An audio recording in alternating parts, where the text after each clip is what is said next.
श्री शुक उवाच उक्तं पुरस्तादेतत् ते चेद्यः सिद्धिं यथा गतः द्विषनापि हृषिकेशं किमुताधोक्षज प्रियाः। नमस्कार मित्रों। ये जो श्लोक है ये रास पंचाध्यायी के प्रथम अध्याय का 13वां श्लोक है जिसे हम आज गहराई से समझेंगे।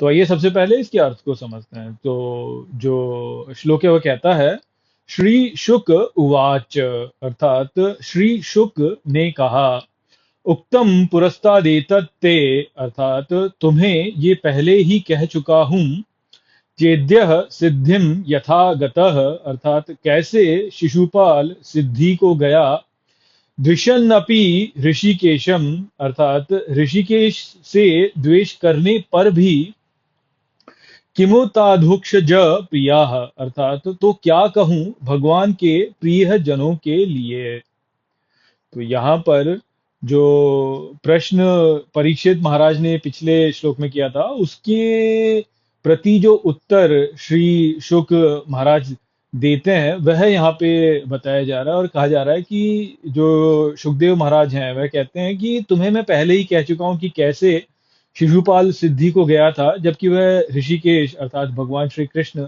स्वदेश करता था। तो अब मैं यहाँ पे तुम्हें क्या बताऊं उनके विषय में जो कि भगवान को प्रिय हैं, जो भगवान की प्रियाएं हैं, उनके विषय में क्या कहूं। ये जो प्रियजन है उनके उनके विषय में फिर क्या कहा जाए, वो तो सिद्धि को प्राप्त करेंगे ही। तो वो यहाँ पे श्री सुखदेव जी महाराज कह रहे हैं। तो ले दे के जो बात यहाँ पे कही जा रही है वो यह ही है कि जब शिशुपाल जैसा दुष्ट व्यक्ति, कह सकते हैं आप, जो कि भगवान से द्वेष करता था, वह सिद्धि को प्राप्त कर सकता है, तो फिर जो ऐसे जन हैं जो कि भगवान से प्रेम करते हैं, जो भगवान को प्रिय हैं, वह तो प्राप्त करेंगे ही सिद्धि को। तो हमको यहाँ पे जो समझना है, जो मैं पिछले कई श्लोकों में भी बता चुका हूँ कि यहाँ पर भाव का महत्व है। कि देखिए, जो प्रेम होता है ना, प्रेम का जो विपरीत है वह घृणा नहीं है। प्रेम का जो विपरीत है वह निठुरता आप कहेंगे, या उदासी जो होती है, उदासीनता जो है, वह वास्तव में प्रेम का विपरीत है। कि जैसे देखिए, घृणा जो है, हम कई बार सोचते हैं कि प्रेम का विपरीत होता है घृणा, परंतु घृणा जो है वह भी वास्तव में प्रेम का ही एक रूप है। वह रूप कैसे है? देखिए, जब हम किसी से घृणा करते हैं तो हम वास्तव में घृणा जब कर रहे हैं तो वह भी जो है उस व्यक्ति के विपरीत से प्रेम है। कि जैसे कोई व्यक्ति है, हम यदि उससे घृणा करते हैं तो हम यही कहेंगे कि इसका जो है बुरा हो जाए, हम ऐसा सोचते हैं। तो अब ये जो हम सोचते हैं कि किसी का बुरा हो जाए, तो वो जो किसी का बुरा हो जाए उससे तो हमें प्रीति हो रही है ना, उससे तो हम प्रेम कर रहे हैं ना। तो इसलिए घृणा जो है वह वास्तव में प्रेम का विपरीत नहीं है, वह प्रेम का ही एक प्रकटीकरण है, परंतु एक उल्टे दिशा में उसका प्रकटीकरण है। कि जब हम ये सोचते हैं कि हम किसी का से घृणा करते हैं तो हम उसकी बुराई से प्रेम करते हैं, या हम उसके विपरीत से प्रेम करते हैं। हम मान लीजिए कि किसी राष्ट्र से यदि घृणा करते हैं तो हम उस राष्ट्र की जो विचारधारा है, उस विचारधारा की जो विपरीत विचारधारा है, उससे प्रेम करते हैं। हम किसी धार्मिक पंथ से यदि घृणा करते हैं तो वह जो धार्मिक पंथ है उसकी जो विपरीत विचारधारा है, उससे हम उससे हम प्रेम करते हैं। तो घृणा करना जो है वह भी वास्तव में प्रेम ही है, किंतु जिससे हम घृणा कर रहे हैं उसके विपरीत से हम प्रेम कर रहे हैं। और क्योंकि भगवान जो है उनमें द्वैत नहीं है, उनमें ऐसा नहीं है कि वो किसी एक विचारधारा तक सीमित है। वह दो, जो विचारधारा और जो विपरीत है उसके दोनों को ही साथ में लेकर के चलने वाले हैं। तो इसलिए घृणा जो है वह भी वास्तव में ईश्वर को प्राप्त करवाने में सिद्धि प्रदान करने वाली है, क्योंकि वो विपरीत से प्रेम प्रेम है ना। और भगवान जो है तो सब कुछ सम्मिलित करते हैं, तो वह एक और उसके विपरीत दोनों को ही सम्मिलित कर लेते हैं। तो क्योंकि वह दोनों को ही एक साथ सम्मिलित कर लेते हैं, इसलिए भगवान से घृणा जो व्यक्ति करता है वह भी वास्तव में भगवान को ही प्राप्त करता है, क्योंकि वह एक रूप में देखा जाए तो भगवान का ही भक्त है। क्योंकि वह जो विपरीत है उससे उससे जोड़ता है। तो यदि भगवान जो है वह जब व्यक्त होते हैं, जब वो व्यक्त होते हैं तो किसी एक विचारधारा से ही व्यक्त होंगे ना। जैसे भगवान कृष्ण जो है वह क्या है, तो वह प्रेम अवतार है, वास्तव में प्रेम अवतार है वह। परंतु प्रेम में ही घृणा भी सम्मिलित है, क्योंकि घृणा जो है वह भी प्रेम का ही एक रूप है। हाँ, यदि उदासीनता की बात कर ली जाए तो फिर वह एक अलग विषय हो जाता है, क्योंकि उदासीनता में ना तो आप इधर में हो ना उधर में हो, ना तो आप इस तरफ जो है आपकी आपकी आपका राग है, ना ही उस तरफ आपका राग है। तो जब आपका दोनों ही तरफ राग नहीं है तो फिर जो है फिर वो उदासीनता जो है वह प्रेम का विपरीत हो जाता है। और यहाँ पर जो भगवान कृष्ण के रूप में यदि समझा जाए तो वह तो प्रेम अवतार है। तो प्रेम अवतार जो है उसमें उदासीनता जो है वह उनके विपरीत हो जाएगी, वह ऐसी हो जाएगी जो कि सिद्धि ना प्रदान करे। परंतु घृणा जो है वह तब भी सिद्धि प्रदान कर देगी, क्योंकि घृणा जो है वह भी प्रेम का ही एक रूप है, विकृत रूप भले ही हो परंतु है वह ही। और शिशुपाल जो है वो तो हम जानते हैं कि जय विजय जो है उनके अवतार हैं वो वास्तव में।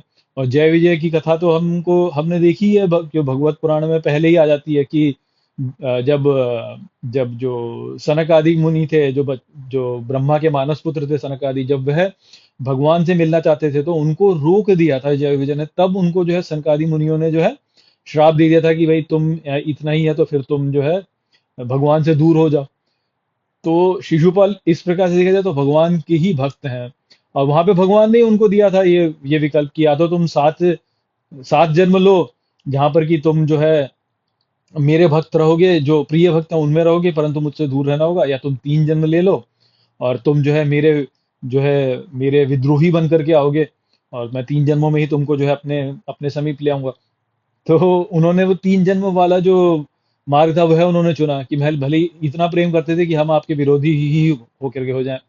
तो देखा जाए तो क्या है, देखा जाए तो भगवान की लीला है, भगवान की लीला है ये। और जिसमें कि वह भगवान के ही भक्त जो है वह उनके विरोधी के रूप में जो है प्रकट हो रहे हैं, ताकि लोगों को जो है भगवान की ओर सम्मुख किया जा सके। इसलिए भगवान के ही भक्त जो है वह इस प्रकार से प्रकट हो रहे हैं यहाँ पे। तो रावण हो गया, या हिरण्यकश्यप हो गया, हिरण्याक्ष हो गया, जो दंष्ट वक्र है वह हो गया, और या जो है कुंभकर्ण हो गया और शिशुपाल हो गया, ये जो है ये सब वास्तव में भगवान के ही भक्त हैं, जो कि प्रकट हो रहे हैं इस प्रकार से लीला में, कि वह जो है उनके विपरीत में प्रकट होते हैं। इसको यदि और गहरे में यदि समझना हो तो आप इसको ऐसे समझिए कि देखिए जो कथा होती है, कथाएं होती हैं, जो उन कथाओं में एक तो नायक होता है और एक खलनायक होता है। जो खलनायक होता है वह बुरे के साथ में जुड़ा होता है, वह बुरे के साथ में जुड़ा हुआ होता है, और जो नायक होता है वह अच्छे के साथ में जुड़ा हुआ होता है। परंतु होते वह फिर भी जो है उनकी जो है किसी न किसी उसमें श्रद्धा होती है। या तो उनकी श्रद्धा होगी भगवान में, या तो उनकी श्रद्धा होगी भगवान के विपरीत में। तो भगवान के विपरीत जो होता है, जैसे जो इब्राहिमी विचारधारा है उसमें क्या है, एक तो भगवान और एक शैतान है, ये तो अल्लाह और एक शैतान है। तो वो जो शैतान है उसको जो है जब देखते हैं लोग तो ऐसे सोचते हैं कि भाई शैतान के बहकावे में मत आओ। परंतु शैतान का जो कार्य है वह भी फिर भी जो कार्य उसका है वह भगवान के लिए ही है, क्योंकि वह भगवान की वो शक्ति है जो कि आपकी आस्था को परखती है कि भाई आपकी आस्था किस में है, अच्छे में है या बुरे में है। यदि बुरे में है तो वो भी वास्तव में भगवान का ही रूप है, परंतु वो भगवान का वो वाला रूप है जो कि आपकी आपकी परीक्षा ले रहा है, कि भगवान ही जो है वह आपके सामने अच्छे और बुरे दोनों के रूप में प्रकट होते हैं और आपकी परीक्षा लेते हैं कि भाई आप क्या चुनते हो, अच्छा चुनते हो या बुरा चुनते हो। अब यदि आप जो है इस बात को समझ जाएं, इस बात को समझ जाएं तो बुरे में भी अच्छा देख लेंगे ना, बुरे में भी अच्छा देख लेंगे, क्योंकि आप देख लेंगे कि ये भी मेरी परीक्षा ही ली जा रही है। तो जो फिल्में होती हैं जिसमें एक तो हीरो होता है और एक विलन होता है, तो वो पूरी कथा को घटने के लिए विलन भी चाहिए, विलन भी चाहिए कथा के घटने के लिए, कि भाई एक ही जो शक्ति है उसका एक सकारात्मक रूप है, उसका एक नकारात्मक रूप है। तो नकारात्मक रूप जो है वह भी प्रकट होता है, सकारात्मक रूप को को महत्व देने के लिए नकारात्मक रूप प्रकट होता है और स्वयं को नष्ट करता है, और पुनः प्रकट होता है फिर नष्ट करता है, फिर पुनः प्रकट होता है फिर नष्ट करता है स्वयं को, ताकि जो है जो जीव है वह इस बात को समझ सके कि क्या ऐसा है जो कि मेरा उद्धार करेगा। तो वो जो नकारात्मक है वह भी वास्तव में सकारात्मक का ही एक रूप है, उसकी ओर ले जाने के लिए। ये सारी बातें जो कि आगे के श्लोकों में जो है सुखदेव जी महाराज समझाएंगे। यहाँ पर जो मूल हमको समझना है वो यही है कि घृणा जो है वह प्रेम का विपरीत नहीं है, वह प्रेम का ही प्रकटीकरण है, किंतु एक अलग रूप में उसका प्रकटीकरण है। जो प्रेम का विपरीत है वह वास्तव में उदासीनता है, कि हम केयर ही ना करें। अब एपैथी जिसको कहते हैं इंग्लिश में, जिसके लिए इसके लिए जो टर्म है वो है एपैथी, कि आप परवाह ही ना करो, कि आप परवाह ही ना करो। तो जो भगवान के बारे में परवाह ही नहीं करता वह नास्तिक है ना, कि भगवान है ही नहीं। जो नेगेटिव है वह फिर भी भगवान के अस्तित्व को तो सत्ता दे रहा है ना, कि हाँ भगवान है और मैं उससे नफरत करता हूँ, मैं उससे घृणा करता हूँ। तो भले ही भगवान से घृणा करता है, किंतु तब भी वह भगवान के अस्तित्व को क्योंकि सत्ता देता है, इस कारण से भगवान में विलीन होता है। और जो भगवान के अस्तित्व को सत्ता ही ना दे, बोले कि भगवान है ही नहीं, वह होगा जो कि एपेथेटिक होगा, जो वही होगा जो निठुर होगा, उदासीन होगा भगवान के प्रति।